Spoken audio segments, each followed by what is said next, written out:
Yo guys, it's your boy Swift AK. Psych nigga! It's EG13. If you niggas know, you niggas know why I said Swift AK. Anyway, today I got a banger for y'all niggas. We're gonna be reacting to Lowe's top 10 greatest point guards. Now everyone knows these lists be very very suspect. But I have faith in my boy Lowe, you know? I've been watching him for a minute. He seems like he has a brain, and he actually knows how to make a convincing argument for things that he's actually saying. Unlike some niggas like OSN, who very wild niggas. But yeah, let's get into it. What's up, YouTube? It's the one and only legend of winning, aka Low, and I'm back with another video. So everyone's on lockdown, there really isn't any sports at all, so I decided, why not give you all my top 10s list for each position? And in between those videos, bring back my evolution series, since there is a lot of people who consistently ask me about that series, since it's been, a year from now since I've uploaded that video. So with that being said, make sure to subscribe button and notification bell so you can be updated when I upload these videos. But with that being said, let's get into it then. Let's get into it. We have John Stockton. John Stockton. John Stockton is a 6'1" point guard who spent almost This man averaged 13 points. Playing for the Utah Jazz. I mean, John Stockton was a passing point guard, but Carmelo popularizing offensive scheme, the pick and roll, to the point where in today's NBA, that was good. Many other guards benefited immensely. Now, when it comes to Stockton, his biggest positive is his longevity and durability. Throughout his career, he only had 2 seasons where he did not play all available games, and with that level of durability, he has translated to over 1,500 regular season games and over 47,000 regular season minutes. I mean, it's hard to get injured when you're literally not leaving the ground when you're doing all these layups and shit. Like, this nigga was like halfway off, not even off the ground, making that shit. So, but also in Stockton's career, he was a 10-time All-Star, an 11-time All-NBA performer, made the All-Defensive Team 5 times, led the NBA in assists 9 times, and led the NBA in steals twice. So why isn't Stockton any higher? Well, first has to do with the lack of postseason success, as even though, yes, the Utah Jazz were highly successful during the regular season, during the playoffs, they just couldn't get it done. And honestly, I don't really understand why when it comes to the lack of postseason success, when it comes to John Stockton and Carmelo, people only discuss the 97 and 98 season. I mean, because if you were to expand the argument and look at their entire career together, John Stockton and Karl Malone have a losing record during the playoffs and have more first-round exits than conference finals appearance. And because of the lack of postseason success, it highlights a second problem with Stockton's career, in my opinion, and that is he was never given the responsibility to lead a team because he was privileged to play with Karl Malone. Not good enough to lead the team, I don't think. And with the lack of success, as well as never really receiving any strong considerations to be an MVP throughout his time in the league, it's really hard for me to look at Stockton in any higher light, despite the outrageous numbers that really never translated to any major amount of winning. Coming in at number 9, we have Russell Westbrook. Now, within his 2 years in the NBA, alright. This 2 minutes 39. So this nigga just said Westbrook at number 9 and our top 10 of all time point guards. Westbrook ain't even top 15. That nigga trash. He's trash. He single-handedly disbanded the Rockets because he was so shit in that series. Bro, this nigga, he literally, OKC, nobody wanted to play with this nigga. No one wanted to play with the nigga. Bro, he's pushing his own teammates out the way for a rebound. Just a stat pad. Come on, man. Westbrook has displayed a level of athleticism that he honestly has never been seen at the point guard position. And because of it, it has aided Westbrook to dominate the league and impact it in various ways, to the point where he has had 3 straight years of averaging a triple-double. Furthermore, despite Westbrook... 2 minutes 55. He said, average 3 seasons of averaging a triple. Let's include the fact that he was pushing and fighting his own teammates for these fucking boards. And he assists. The nigga's not got vision. Giving the ball to someone that's under the basket. Yeah. Bro. playing in the most talented era for point guard. Actually, 2 minutes 58. Actually, now that I think about it as well, when you have the ball all the time, of course you're gonna get a flipping assist. Like what? Does that even make sense? Stop. History, he was still highly accomplished. 9-time All-Star, 8 All-NBA selections, led the NBA in scoring twice, led the league in assists twice, and in 2017 he was named MVP. Now when it comes to the negatives, I don't really think there's that much of a surprise here. Westbrook is easily one of the least efficient volume scorers the NBA Of course. offered in the past. He's trash. Years. When it comes to his amount of turnovers, it is ridiculous and completely unacceptable. And in his last 3 years in OKC, in an attempt to lead a franchise, he failed miserably in the first round. And quite honestly, it was fairly embarrassing when he lost to the Utah Jazz and the Portland Trailblazers. I mean, Coming in at number 8, he's I bad. have Jason Kidd. Kidd is a 6'4" point guard who spent 19 years in the NBA. You said Jason Kidd of Westbrook? I respect it. I respect it. When it comes to Kidd, I believe the biggest positive in his career is that he provided the evidence that he was able to lead a team. The thing is with Westbrook, he's not even. With the New Jersey Nets, despite them really not having. He's not really a true point guard. Even in a weaker Western Conference. Jason Kidd's a proper point guard.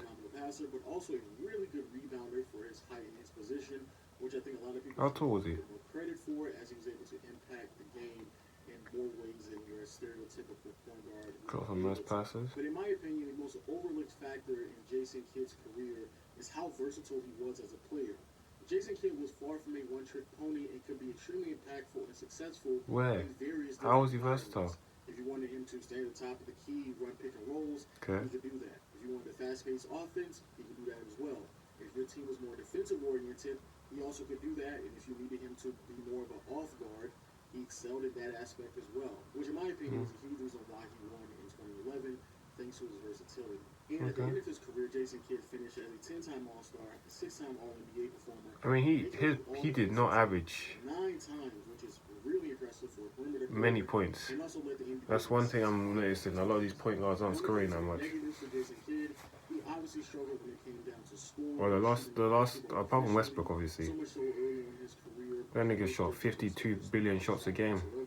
And also, there are stretches in Jason Kidd's career where you have to question the lack of success. The most noteworthy ones being when Vince Carter joined the New Jersey Nets and they still weren't able to get over the hump and make it back to the NBA Finals as easy.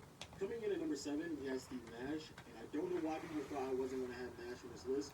Nevertheless, Nash is 7. He's a 2-time MVP. Of course, you gotta have him on this. his career bouncing back and forth between the Dallas Mavericks and the Phoenix Suns.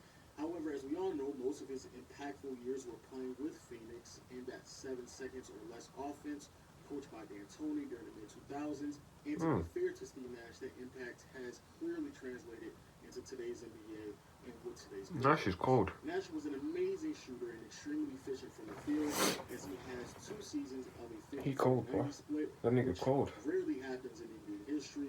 And you pair that with Nash's sensational passing abilities, and you easily have one of the greatest point guards in recent memory. By the end of his career, he was an 8-time All-Star, 7-time All-NBA performer, 2-time MVP recipient, and led the NBA in assists 5 times. Now, when it comes to the negatives for Nash, there are 2 things that stand out the most.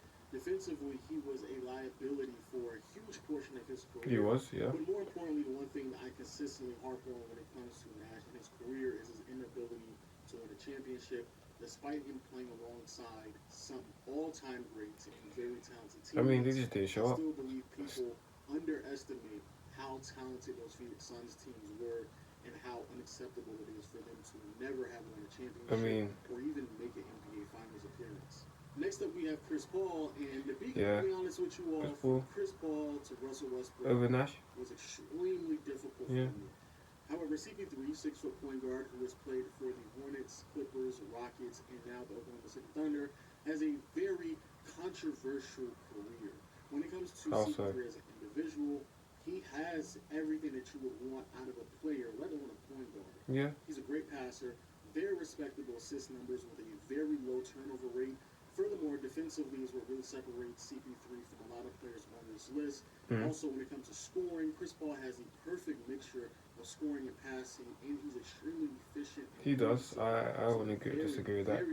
Chris Paul can pass, he can shoot. And all of that is translated to a career where Chris Paul is a 10-time All-Star, 8-time All-NBA performer, 9-time All-Defensive Teams, which is, again, very rare for a point guard to accomplish.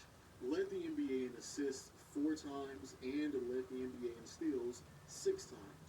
But of course, now with the negatives, and in my opinion, the biggest negative for Chris Paul in his career is his injuries. He's very injury prone, and he tends to get hurt at the worst times imaginable. I mean, there's so many postseason runs where he especially that Houston season when he got injured. Oh my god, I was so pissed. But the run was cut short due to an injury that he has sustained. And speaking of postseason runs, Chris Paul has only made it to the conference finals 1 time. Now, for a portion of his career, you can definitely make the argument that he wasn't on teams that were talented enough. However, when you look at his years with the Clippers, that becomes a bit more debatable, especially in 2015. And then when you look at his years in Houston, one of which he eventually did make it to the conference finals, that certainly isn't debatable whatsoever. But that was a wild ass shot that Chris Paul shot there. What the fuck? Him as a quote unquote choker, which I won't, or attribute his lack of postseason success to his injuries, which I'm more so willing to do. So regardless, it's still there. Coming in at number 5, we have Oscar Robertson. Oscar Robertson at 5. Like I sat there and watched the Big O play during his time. However, I will be basing my opinion off of what I've read and what I've heard from other people who did witness him play. Oscar Robertson is a 6'5" point guard who spent the majority of his 14-year career playing for the Orioles and finished it playing for the Milwaukee Bucks. Robertson is famously known for being the first player in NBA history to average a triple-double back in 1962. That was an ugly ass form, bro. Nah. Catch one of you niggas shooting that shit in real, like, any place shooting like that right now, they're getting clowned. Furthermore, you can make an argument that in many ways the Big O was a pioneer when it comes to guards and proving that they can. Why is everything you shoot just nasty? Bob Cousy and Oscar Robertson were the only guards in NBA history. This guy's doing a body contortionist midair. To win an MVP in the NBA. Also, by the end of his career, he will be a 12-time All-Star, an 11-time All-NBA performer, and led the league in assists 6 different times. Now, there's only 2 negatives for Oscar Robertson, one of which he has no control over, and that is just the era that he played in. I can only imagine that it had to be significantly easier for him to receive individual accolades as a guard during the 60s. But more importantly, from what I've understood, the numbers that Oscar Robertson was putting up never really translated to any type of success, especially early on in his career. And some people will go as far as saying that his playing style was a detriment to his team's success, and that is evident when you realize that some of his years in Cincinnati finished with a losing record, and there are even some years where they didn't. I ain't surprised, bro. The way he's shooting that shit is disgusting. That thanks to his impact as well as the championship that he eventually won, playing alongside everything he shoots is ugly. Number 4, we have Isaiah Thomas, which I feel like will be another controversial take. At 4. Bad boy Pistons, Isaiah Thomas, the 6-foot guard. I mean, I guess. Playing for the Detroit Pistons, and in many ways, is he better than Oscar Robertson? Yeah. I don't think he's better than Chris Paul though. When it comes to providing the evidence that smaller guards can lead teams to a championship, which is something that he did not once but twice, and nearly did it 3 years in a row if he did not sustain an ankle injury. Also, he's one of the very few players in NBA history who can make the claim that he beat Michael Jordan, Larry Bird, and Magic Johnson, arguably all at their peak as well. I don't think And personally, when it comes to me, I'm pretty sure many of you all can tell by now, I really don't care about numbers, especially if they do not translate to wins, which is why I applaud Isaiah Thomas even more, because in the early 80s, Isaiah Thomas was averaging great numbers. Changed his game significantly. Can't really say Isaiah Thomas is better than Chris Paul. You know what I mean? Because I felt like Chris Paul overall is just the perfect point guard. He knows when he needs to change his game to assist, change his game to shoot. Like, oh, another fucking ad. But you know what I mean? He knows when he can do assist, shoot. He knows what to do, when to do it type shit. So, I don't know. 11 minutes 59. Coming in number 3, we have Stephen Curry, 6'3" point guard who has spent number 3, Steph. So what? Magic? Who's left? Pretty sure many of us are aware. Can't remember who else is after him. Who else? Magic's gonna be 1. But who's second? 3-time NBA champion, 2-time MVP recipient. I'm gonna put LeBron in there, so. But more importantly, Steph Curry's impact on not only the NBA, but just how the game of basketball has been Oof. played is He made him undeniable, dance. and is quite Yeah, honestly Chris, astonishing he kind of how got you in much that the one. game has changed within a small amount of time. I mean, I Already agree two with this list so negatives far. that I have with Curry in his I career can't even is argue. This is A, a good list. defense, and B, the potential lack of longevity, because Curry is already entering his 30s and he only really has 6 to 7 elite level years. Normally, players that I have this high up in my rankings, they have a 10-year stretch of elite level play, and I don't really know if we're going to see that with Curry. Curry's still got time. Injury-prone past that will also impact where he falls statistically when it's all said and done. But nevertheless, his impact, his greatness. I mean, he's still got time to keep getting better. Yes, I have Jerry West as a point. Jerry West. And no, I did not watch Jerry West. Okay, play, so alright. Oscar Robertson. Alright. 13 minutes, 18 seconds. Jerry West over Stephen Curry. Jerry West. I know he calls the logo and everything, but Steph Curry. Steph. Era-defining Steph. Era-defining Steph. Lo, I respect your basketball opinions, but this one, no.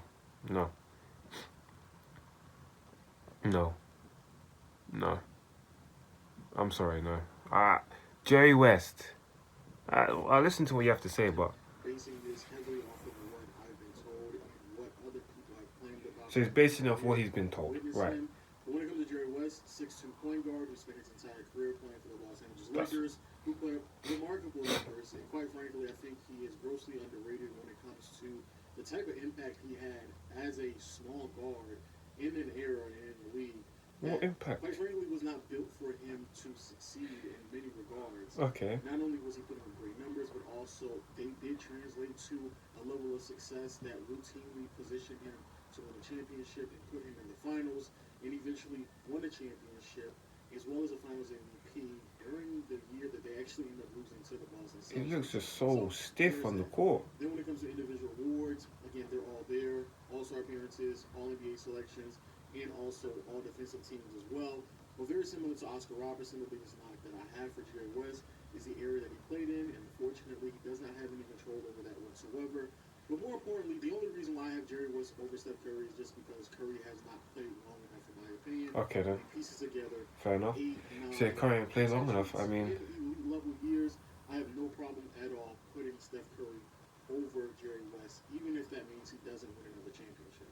And finally, we have Magic Johnson. Honestly, I don't really think that this is too controversial here. I mean, Magic Johnson, 6'9". Magic Johnson was an obvious choice. 6'9" point guard who spent his entire career playing for the Los Angeles Lakers. Ended his career as a 12-time All-Star, 10-time All-NBA performer. I mean, that was an obvious choice, I can't lie. 5-time I'm surprised he's not high up on the assists ranking though. MVPs. He also led the NBA in assists 4 times and led the league in steals twice. Magic Johnson undeniably is the most accomplished point guard in NBA history. Again, I don't think it's deniable. Yeah. Then when it comes to postseason success, it is impressive how immediate the change was for the franchise when before Magic arrived, they were a first-round exit, possibly second round. But as soon as he comes on the team, they immediately make the finals and win a championship. And then in the sophomore season, he gets hurt, not 100%. They go right back to a first-round exit team and still made the finals in 91. Even when Kareem was no longer on the team, when it was more or less just Magic Johnson, James Worthy, and Byron Scott.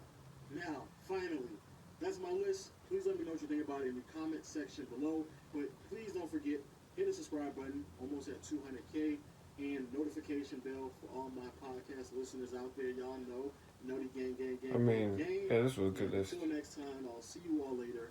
Peace.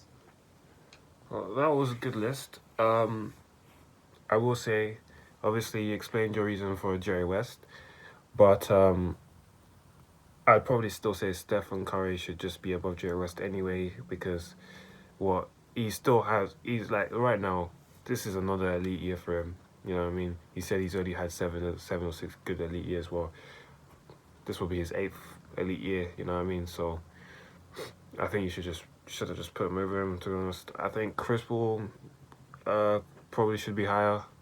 should probably be over Isaiah Thomas, in my opinion. Obviously, Oscar Robertson maybe should probably be high as well. I'd probably say Oscar Robertson should be 4, and then maybe Chris Paul over Isaiah Thomas. But overall, I think this was a solid list. Like, Lowe is one of those people that has good basketball IQ, who, when you actually makes the list, he thinks about what he's saying and he's making valid points, making valid arguments, not just being like, oh yeah, he's just better or he's just a good shooter, you know what I mean? A lot of people will do that shit. OSN, who will just make these lists and yeah, I've talked absolute shit. So I give it to him. Making these lists is quite hard to do. So yeah, but anyway, if you like this video, you know what to do. Like, subscribe. Let me know what I need to react to next. If you've got any videos, just leave in the comment section. It's been your boy EG13. Stay safe. Peace from the motherfucking streets, nigga.